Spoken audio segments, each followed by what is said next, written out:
and horses were something that were particularly central in this, in the idea that they were injury prone, that we couldn't help it. It's in their constitution to be injured.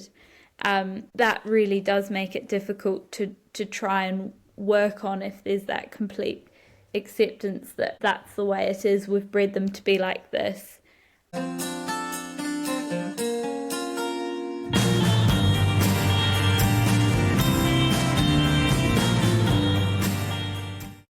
Hello everyone and welcome to another episode of Changing Rein. Our guest this week is someone whose career I suppose I've been following for quite some time. She's probably also the youngest guest we've had on the podcast, but she's actually already making a bit of a name for herself. It's Jessie McCarthy. Jessie is a final year vet student at the University of Surrey. But along the way, during her studies, she decided to take a year out and do a master's in animal welfare ethics and law at the University of Glasgow. I believe, Jessie, your dissertation came top in the class, and out of that dissertation came a publication that we're going to have a chat about tonight. But I just was really impressed by the idea of a young vet deciding to do that, to actually take a year out of your studies, which are tough enough as they are, and do something sort of radical. So welcome to Changing Rein, Jessie. Thank you. I'm not sure I'd call it radical. It it felt like the right direction, I think. I think before I went to vet school, I had actually emailed you with an interest in welfare and asking what I could do, how I could kind of pave or go along that path. So no, you've definitely helped me out and almost acted as slightly a guiding figure. You had done their welfare masters a few years before I had, so it was nice to have someone that had kind of been on that path before me. Yeah, well, mine was a kind of a different path because I came to this very late in my career. But look, as I say, I'm just thrilled and I'm so pleased to be able to give you a little bit of guidance, a little bit of direction, because I really think this is the future, and it's just wonderful to see young vets like yourself realising that's part of the armoury that you need, part of the toolkit for what I know will be a long and productive career. It's interesting. Today I was trying to think of a kind of a succinct trajectory that kind of put me on this path, and I struggled. I mean, I think within vet school they teach us about welfare, but I mean the curriculum is so large that you can only really pay lip service to lots of things, and obviously welfare underpins everything we learn. But I really wanted to kind of delve into it a bit more. And I think in my third year of vet school, it was the 2022 Grand National. And so, as you know, there were just the huge protests. And I was absolutely hooked. And I'm not a Twitter user at all, but for the first time I was kind of scrolling through reels and reels of comments and back and forths, and just really so interested in the dialogue between people involved in racing, people not involved in racing, and so that was my kind of one of the starting points for my interest in, I guess, social license and racing sustainability, which is what I ultimately went on and did my master's project in. So you published a paper last year with Ewan Bennett and Heather Cameron Whitlock, which was great. It was a really interesting subject, and it follows on, I suppose, from that 2022 Grand National and the furore surrounding it. And you were looking at perceptions of risk, and like we all have different perceptions of risk, but you decided rather than outsiders looking at, well, that was part of it, but you were looking at insiders' perceptions of risk, which I thought was a really novel. It hadn't been looked at before, and it was kind of picked up by the media what's the word that the insurance people use? What's your risk tolerance? And it's kind of related to your stage in life and your circumstances and the context. You might tell us a little bit more about why you went for that topic and what you found. Yeah, completely. I think it was an evolving idea. I knew vaguely that I was interested in social license and kind of welfare and that intersection, and approached Ewan Bennett, who was at the University of Glasgow, who had done, strictly quantitative work really with HISA in the US, but he was kind of in the right sphere, and I came to him and I said, look, I want to do something about racing. I want to kind of look at the conversation between the public and the industry. I think in my own life, I had engaged in so many conversations with people within racing and without outside racing, and found that often the conversations can be really, really difficult, and really emotionally charged. And I think I just wanted to understand why, and I guess embarking on the masters in general, I wanted a bit of clarity. And I think the more you learn about a subject, you realise that it just generates more questions rather than answers. So I can't say I've found anything conclusive, but I approached Ewan, and he had been quite interested in kind of the application of quantitative statistics. So, there's lots of data around risk, but what we do with those statistics is completely dependent on humans, on people within organisations. So he really wanted to kind of hear from them or have an account from them. So that's where I came in, and I said, well, I've kind of grown up on a stud. I know people in racing. I like talking about racing.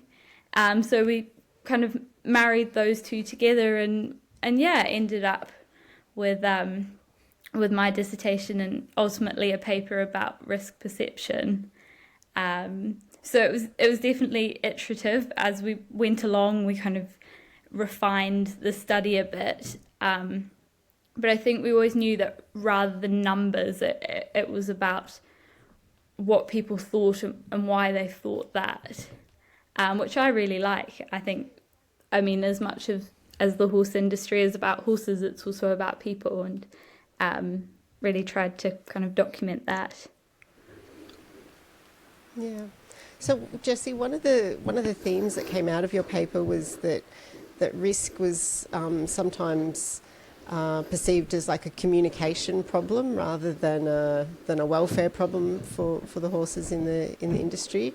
What did you make of that? Like, did you feel that was like a defensive sort of position, or is there something genuinely valid in that sort of way of thinking?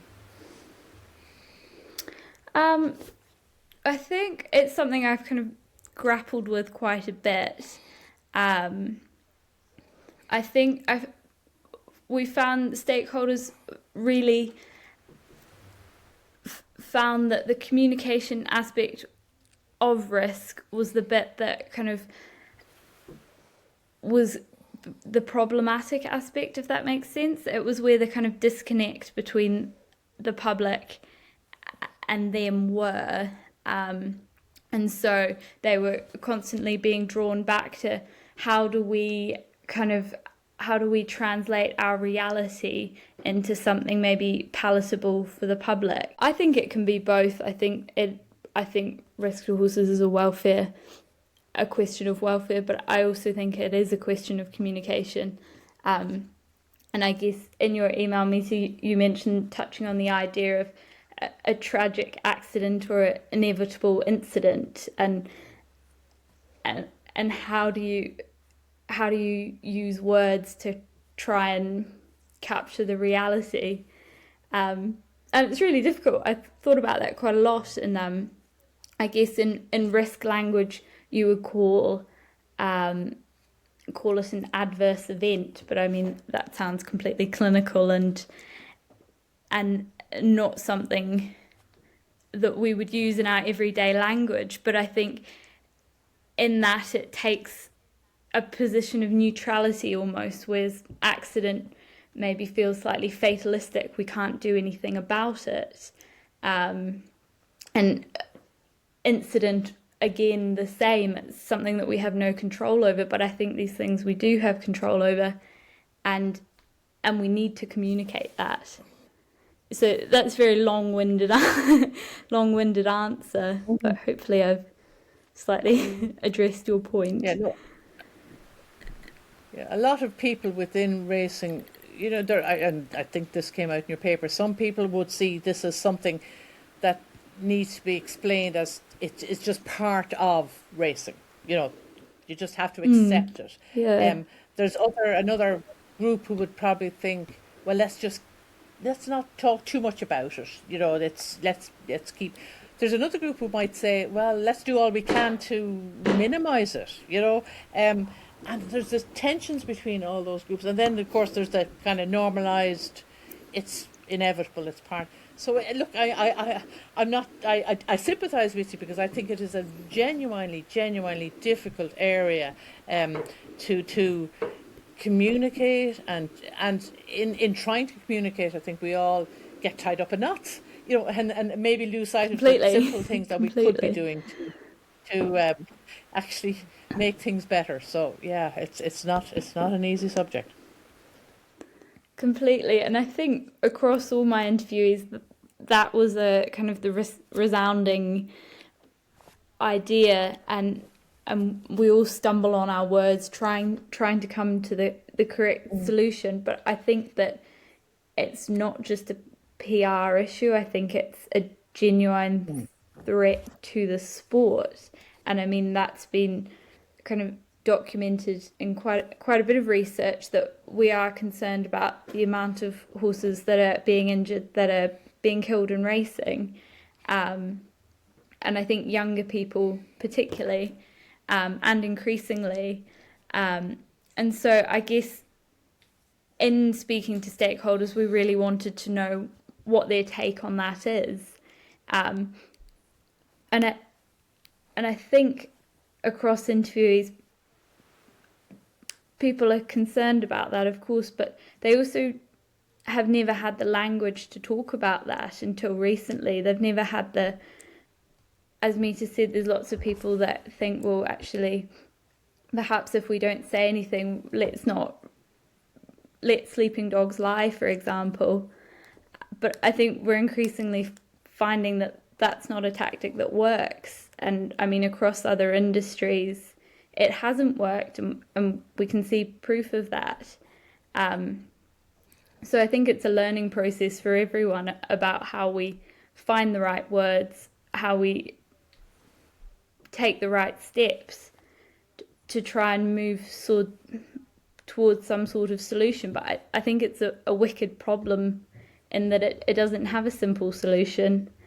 And I guess that's where I know you're both very interested in systems thinking, and I guess that's where that system comes into play, that there's not one right answer, which I find incredibly frustrating, but such is life, really. Yeah. One of the things that strikes me is that this increase in, I guess, public awareness about animal welfare, and as you mentioned, like with younger people particularly, is that just a case of society's values and things moving in a direction that perhaps the industry is not sort of keeping up with? And is one of the answers sort of thinking about, well, how can we bring our sport into a version of our sport that aligns better with some of those values? Is that sort of something that your paper explored or that you've thought about? I think so, definitely. I think one of the themes within the study was the idea of balancing tradition with progress. And lots of the stakeholders spoke of kind of the historical roots of racing and the idea that kind of knowledge and tradition is passed down from one generation to another, and how this can often act as a kind of a break on reform, that knowledge is slow to change, and I think that really poses a challenge, and I mean I can completely empathize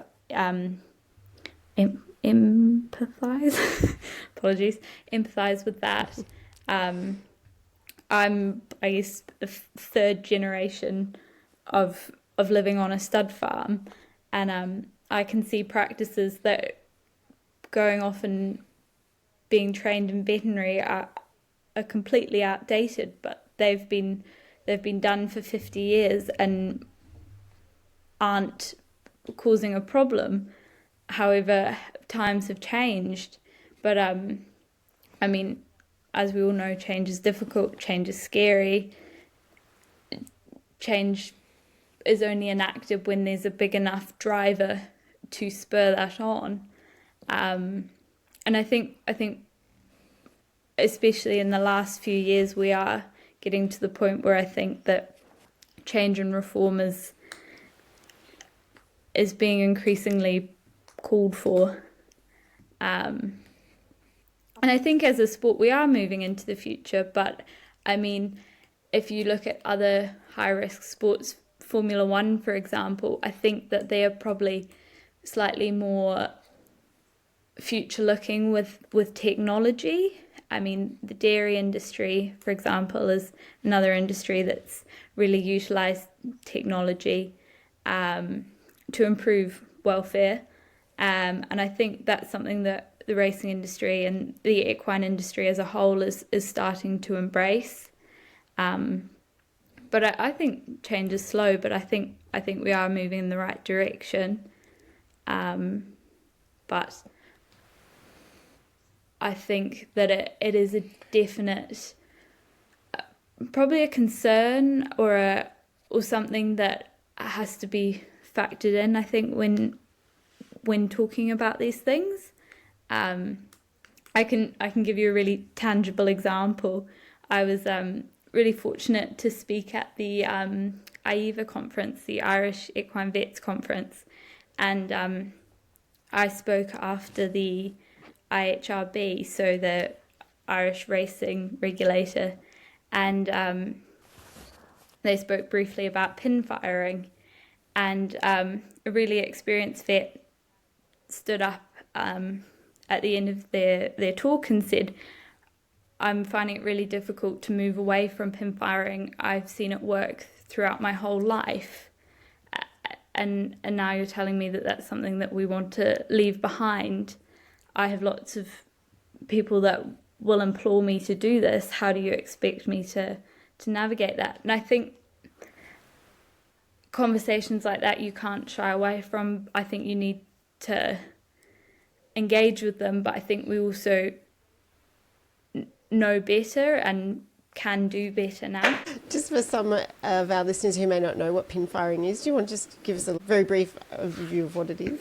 Yes, I can. I think, I mean, Mita's probably better qualified to advise on this, but essentially it's putting a hot metal onto a horse's leg to essentially strengthen or desensitize the skin,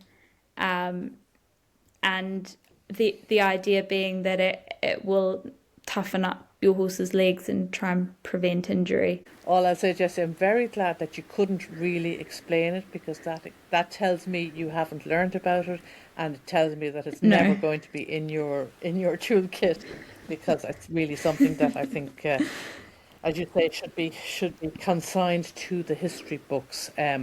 We have better techniques and better treatments and better modalities nowadays. But look, you can sympathise and empathise with someone who has all that experience and says it works in my hands. But I heard a quote, something along the lines yesterday from that Winston Churchill said, if someone can't change their mind, nothing can change. And I think, we all have to be open to that change. Um, yeah. One of the things that came out in your paper too was that this idea of passing the blame, that, oh, it's the trainer, oh, it's the jockey, oh, it's the ground. It's, everyone says everyone else is at fault. But if everyone is at fault, how do we get to a point where we can find solutions, or what's the answer to that? That's a difficult one. I think that exactly as you said, it was hard to find collective responsibility, and that I think there's so many different facets that it is very easy to shift responsibility to a different party, and horses were something that were particularly central in this, and in the idea that they were injury prone, that we couldn't help it. It's in their constitution to be injured. That really does make it difficult to try and work on if there's that complete acceptance that that's the way it is. We've bred them to be like this. One of the things I kind of latch onto is, and again, you and I have a similar background, grew up on stud farms, part of this ecosystem of racing and breeding. And there's a really strong sense of identity that goes with that. And that's, I know there's lots of other sports and industries and environments where people really like the sense of belonging. I think it's particularly strong in the horse world, whether it's racing or eventing or dressage or whatever it might be. And there might be a scenario where that could be harnessed, that sense of belonging, that sense of identity, if we could all find that common cause, or could be convinced that the common cause is worth. And I also read somewhere that people don't mind change so much if someone else benefits, as long as they are not disadvantaged. So between the three of us, if I saw you getting on well, Jessie, but it wasn't at my expense, I'd be happy for you. And same with Karen. So there might be something in that as well. Completely. It's funny. I was listening to a podcast the other day about a performance coach, and he had worked with Chelsea. He'd worked with a lot of English rugby, South African rugby, and he said that the number one thing he did was make sure that he had a kind of a collective interest within a team, and once you had members that were out for themselves, then the whole team falls apart. So I guess that's the exact same thing. It's this idea of identity and belonging, and using that to go towards a collective goal or a collective good. I think, it's an interesting idea. I think in rural Ireland, that would be really helpful for lots of people. I think another thing from my particular study that stakeholders felt that they expressed concern for fatalities or injuries on course, but they felt that a lot of the questions about welfare were kind of backstage or at home. The other 360 days that the horse is living that the public don't see, and that really, if we want to look at welfare within racing, then we need to be looking elsewhere rather than just on race day. So I guess it's kind of getting back to that almost one welfare concept, isn't it, Jessie, where, it's not just taking care of the horses, but we need to take care of the people as well, and make sure that everybody in the sort of the ecosystem has good well-being. Have I summarised that correctly? Yeah, completely. Well, so just changing tact a little bit, and because this did come out in your paper, which was about one participant raised the question of horses' agency and consent. So obviously perhaps I shouldn't say obviously, but in sort of modern understandings of animal welfare, it's not just horse health or animal health that we're concerned about, it's also their mental well-being. And so agency and consent is sort of where that fits into into welfare. Were you surprised that only one participant in your study raised that as an issue? And what do you think that tells us?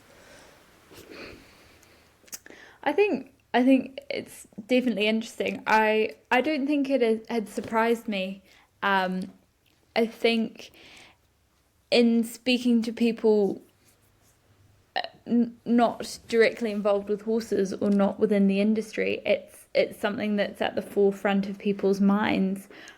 But I think it's easily forgotten when you come a bit closer. And I think that it's part of we want to believe that our animals are willing, that they enjoy their jobs, that they're quite happy to do, and they are consenting without perhaps maybe thinking and reflecting on that. And honestly, it's not something that I had really considered a huge amount, and until I spoke to people and they said, well, I think it's a bit different. I think people are there's a difference between risk to a jockey and risk to the horse, and the jockey is knowingly undertaking that. And I think it's interesting if you look at other risk perception studies, and humans are more tolerant of risk that is self-imposed rather than risk that is involuntarily imposed. So workplace risk is perceived to be more dangerous than rock climbing, for example. But I mean, statistically, the rock climbing is the more dangerous one. So I think there's definitely an element in perception as to whether or not this risk is voluntary. I think that maybe once again shows a divergence of affiliation, that when you're maybe within something, it's difficult to take a step back and see things from perhaps how others are seeing them. And I think it's an interesting indicator. I mean, 1 of 12 is a very clear statistic. With I don't know what percentage of the public are worried about this consent issue, but I know it has been documented, and I think it's something that is being studied and kind of coming to the forefront more and more about animals consenting to doing things. I don't know a huge amount about riding and consent, but I know that there's training, for example, that you might know more about this, Karen or Mita, that you can determine whether or not your horse wants to go for a ride today, and your horse might say no, and then you don't, because you and your horse have some sort of partnership, and you respect that your horse doesn't want to today. I know you had a guest on a little while ago that spoke about the partnership and the kind of dynamics of horse and rider, but I honestly can't speak at length about it. Yeah, I wonder, some of the examples that I think about in racing when it comes to consent are things like going into the barriers. Like, you see horses that just, they're really saying no, not today, thanks. And I wonder, I guess what I wonder is, does that sort of just become very normalised in it? It happens every day at the races, so those people working in the races don't actually, like you mentioned, you felt that perhaps they don't think about those issues of consent, but I could see how from outsiders' perspective they would look at that and think, well, that horse is actually not consenting to racing today. Or things like loading, putting a horse on a truck or on a float. That's another time when horses very clearly say, no, thanks, I'm not really keen on that. And I just wonder whether that issue of normalisation, is that sort of something that's come up in your work, or something that you've thought about? I think definitely. I think affiliation bias is is what they call it in the risk perception language. I think I could see Mita nodding along there when you were talking about starting gates. And I think, I mean, anecdotally, we all do it to some extent in our daily life. And I can completely see from a public point of view how that could be interpreted differently. I think that, once again, that's that insider-outsider kind of divergence. But it also begs the question of just because I think this, does that make it right? Just because they think that, does that make them wrong? How do we engage? How do we have a conversation about this? And how much am I willing to listen or take on board from someone who's coming from a different place? And I think that those are conversations that are useful. And I think that that's in that use like Pawn's paper, that was something that they spoke about, and kind of inviting your opponents or people that aren't on the same page as you into the room and having a conversation. And I think that's so useful. I mean, they are also stakeholders here in racing, in the equine world, and so I think that that's a really fruitful conversation to be had. But I think that involves a willingness on the industry's behalf to engage with this. And I mean, once again, if you go back to those ideas of tradition and the nostalgia behind that, I think that is a hindrance to perhaps some of these conversations. And as Mita said, this identity it is also wrapped up in it. And I think that's a really difficult thing to overcome to a degree. I think that it takes a lot of... I think it requires slightly openness from both sides. I think that if you feel challenged, then it's very easy to get your back up, I guess. And that's not conducive of learning from either side. So I think definitely, I think that will provide ample opportunity to close the gap, perhaps, whatever the gap may be. I read somewhere an interesting approach to this where you do what they call mirroring. So if you have a view that's opposed to mine, we actually take each other's position and argue for the thing we don't believe in, or and then it helps us think about the other person's position. And I wonder if something like that is what's needed, with no obligations, just it's a kind of an exercise, a blue sky exercise, so I take your position and you take mine, and let's see at the end of it whether it makes us think a bit differently about our starting point. So maybe that's something like that we need. Yeah, but I guess that's moral reframing a bit, in a way.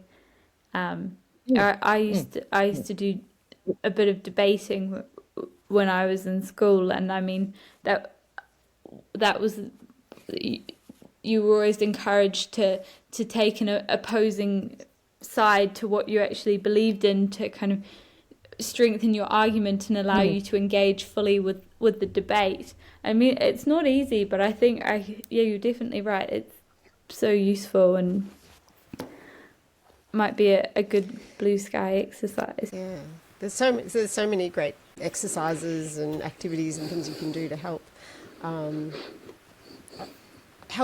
you see the different perspectives because sometimes it's so easy, isn't it, to sort of feel like, well, my perspective is right and there is only one perspective, when of course there's not. But I wonder, Jessie, like in writing the paper, if when people are engaging with it, what are the things that you hoped would come out of it that you would hope people might start to think about or feel as they read your paper? Definitely a good question, and it's something I thought about a lot as I was writing it. And you might have seen that we included a positionality statement within the paper, so where I spoke about where I was coming from.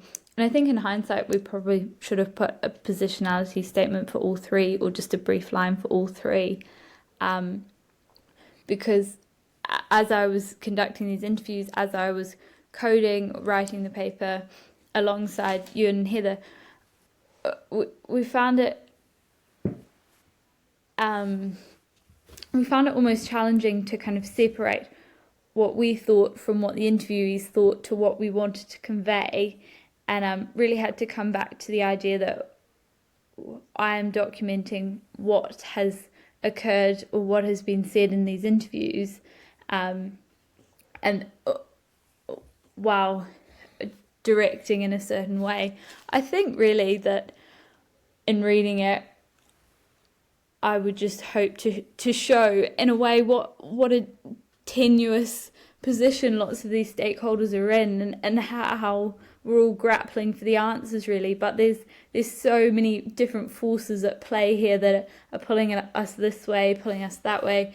The idea that, I mean, we're ploying with tradition, we're ploying with attribution, we don't know where it should go, how we communicate.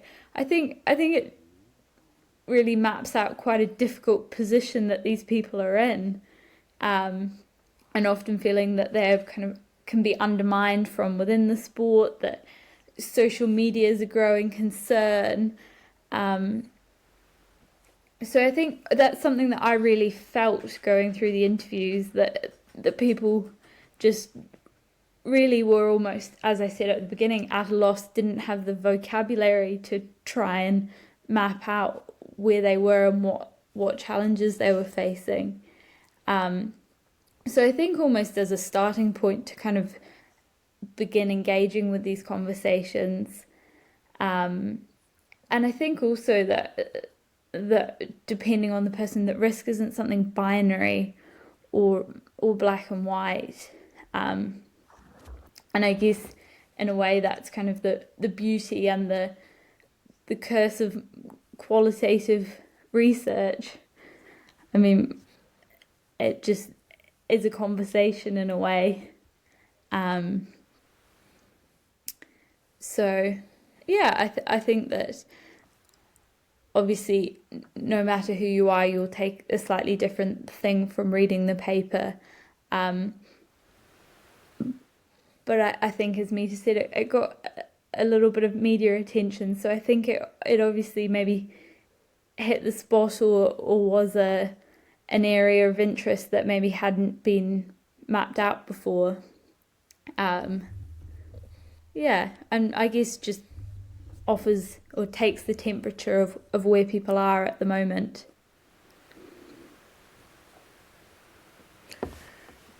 Jessie, would you mind if we just step back to, well, the fact that you're almost graduated? I think you finish up in June, am I right? And you'll be a fully that's right. fledged veterinary surgeon, which is very exciting. How do your colleagues, your graduating class, your classmates, what's their view of, I suppose, first of all, what you've done, and what's their general worldview around welfare, animal welfare, the role of the vet in that space? I'm just curious because I know what ours was 40 years ago. I'm just interested to see what it's like now for a vet graduating in 2026. I don't know. I think it's very independent. I think that it's difficult. I think I read something about how the first 5 years, lots of new graduates are kind of grappling with the practical elements of the job and trying to get to improve their skill set, and then it's the next 5 years that they start reflecting on why they're doing this, should we be doing this, and that's when this idea of kind of moral stress comes in, and you start reflecting on what you're doing. So I think that we, amongst lots of my friends, I think behaviour has become something that we're all increasingly kind of trained to look at and recognise. And it's interesting, I had my equine exam the other day, and a few of my friends were saying, okay, well, we need to remember if we put the horse on box rest, that we should kind of discuss enrichment ideas, think about mirrors, and I thought, oh God, that's how brilliant. I mean, I think that's such a positive step, because and even around the vocabulary of box rest, I mean, should you say, is it really rest? Is it a restful time? Or should you say, well, it's actually confinement? And so you're looking at the semantics of it there. So I think that's a kind of a tangible step in maybe the welfare direction that has changed in the last few years.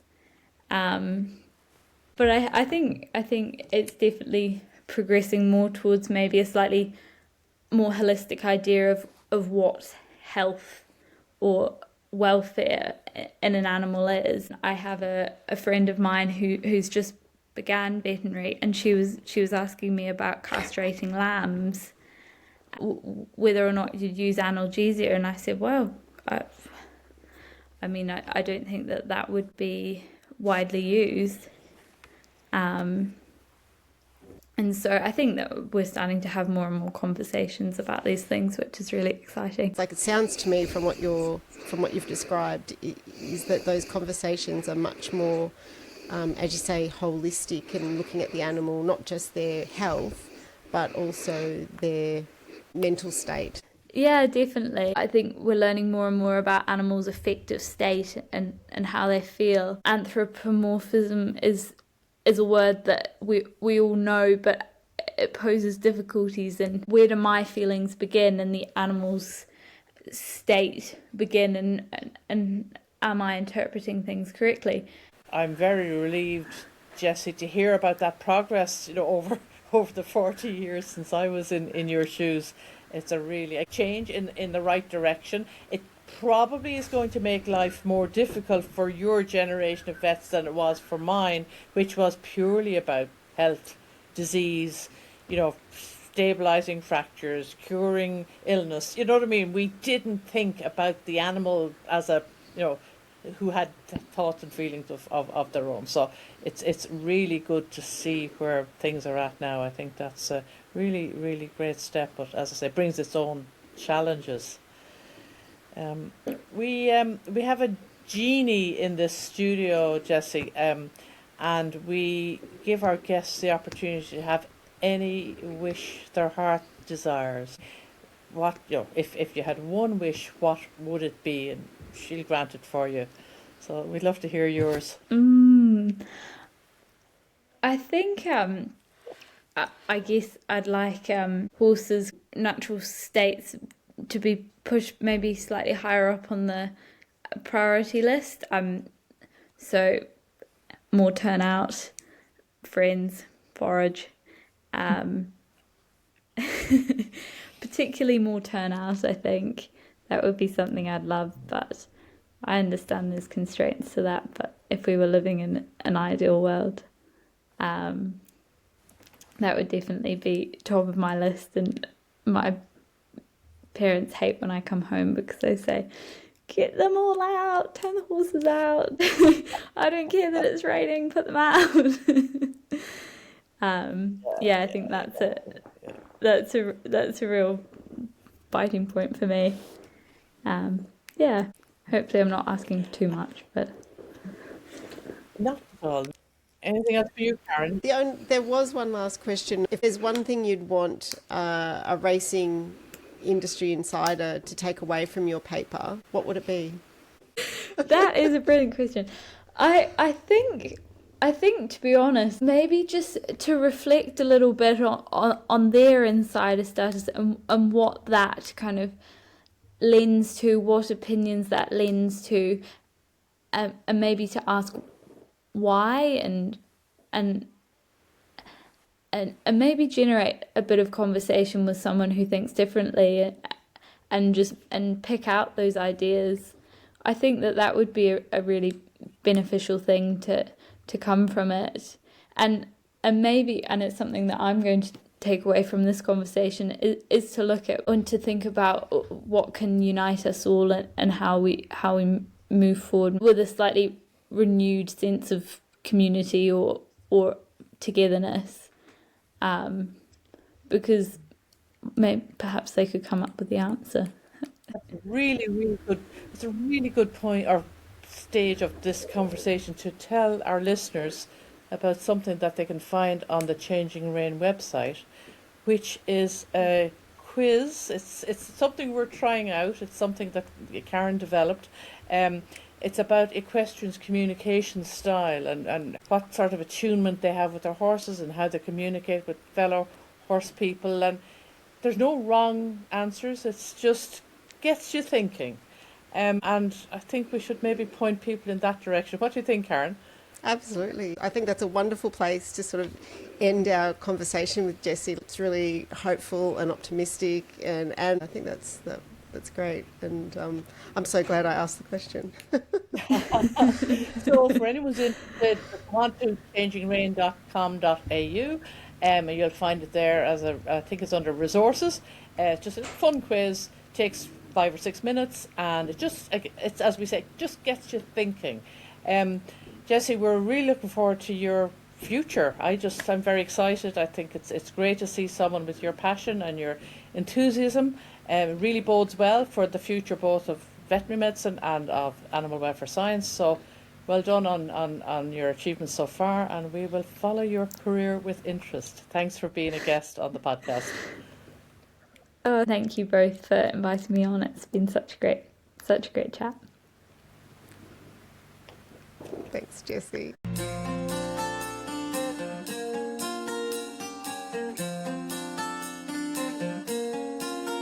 Changing Rein is brought to you by me, Karen Luke, and my co-host, Mita Osborne. If you enjoyed the show and would like to support us, please subscribe and leave us a review. It helps others find us and helps us keep the show going. You can watch this whole episode on YouTube at youtube.com/@changingrein. We love your suggestions, feedback and questions, so please drop us a line. You can email us at team@changingrein.com. Thanks again for listening, and bye for now.